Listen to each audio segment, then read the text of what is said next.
let's make some food. You wanna help me? Can you help me? Will you be my sous chef? No, I can't be your sous chef, but I'm happy to be your test eater.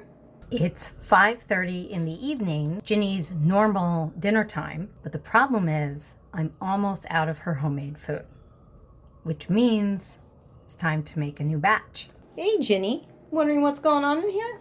Seeing if there's any food out for you? Don't worry, there will be soon. Whatevs, Mom.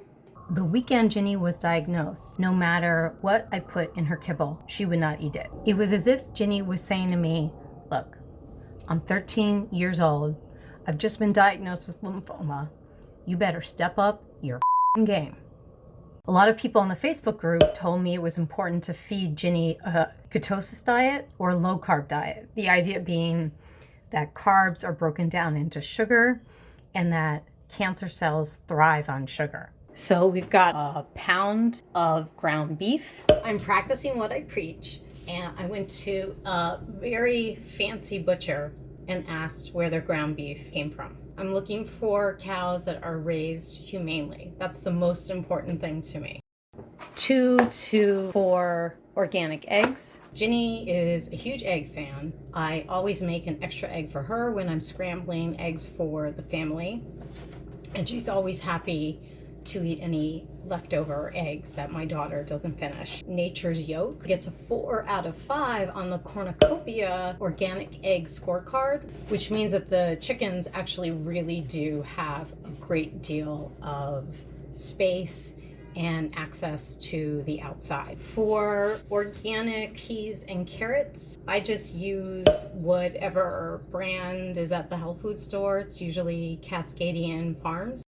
And I have at least a cup of organic Lucino kale. What I love about it is that it actually is much more delicate than curly kale. I have half a can of organic pumpkin. Pumpkin is supposed to be good for inflammation and I think does add a nice sweetness. The coconut oil I always buy at Trader Joe's. Oh, I love that smell. And I'll probably end up adding 4 to 6 tablespoons just to give Ginny some good fat. I'm also going to be adding in some kosher sea salt. And then lastly, I like Bob's Red Mill for my organic oats. You definitely want to get organic oats because normal oats are sprayed with Roundup, thanks to Monsanto, and that's not a chemical that any of us should be eating. You wondering if the food's ready yet? It's gonna be ready real soon. Medium heat, let the burner warm up, and let's go ahead and add in the beef.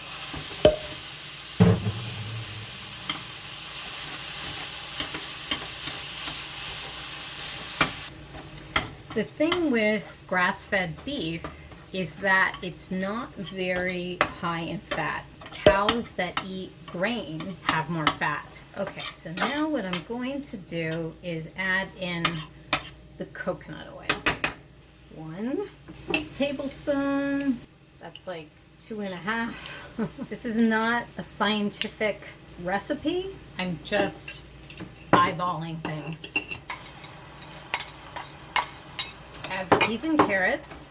We don't want these guys to cook to the point that they lose their vibrancy. I really felt like I didn't add in enough kale last batch, and I think Ginny likes it. I'm going to add in maybe 2 pinches of the kosher salt. So now we're going to add the eggs. You just want to make a little well. I learned this by making fried rice. And you're going to want to immediately start scrambling the eggs.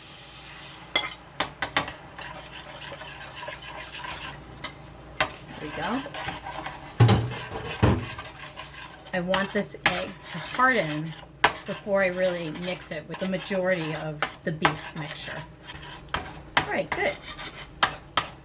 So now we can start mixing that in. They say the sign of a balanced meal is that it has a lot of colors.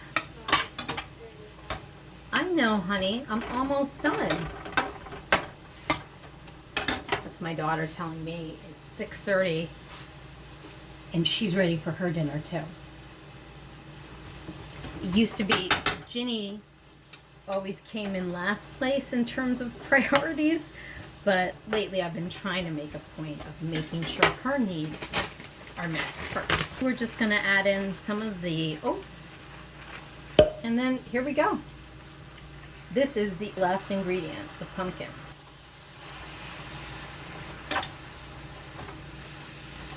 I'm gonna turn off the heat, but I'm just gonna keep going till that pumpkin is mixed in.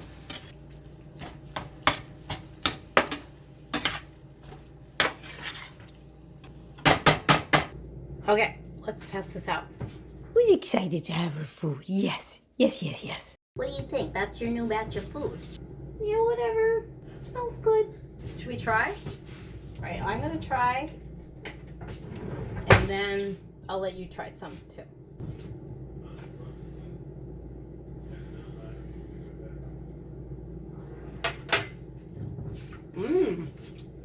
That coconut flavor is a bit strong.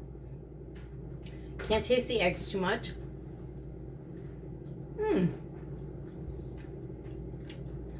Yeah, that's good. You want to try? You want to try?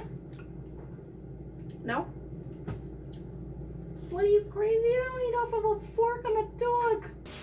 So there's Ginny patiently waiting for the fresh batch of homemade dog food. I'm going to mix it in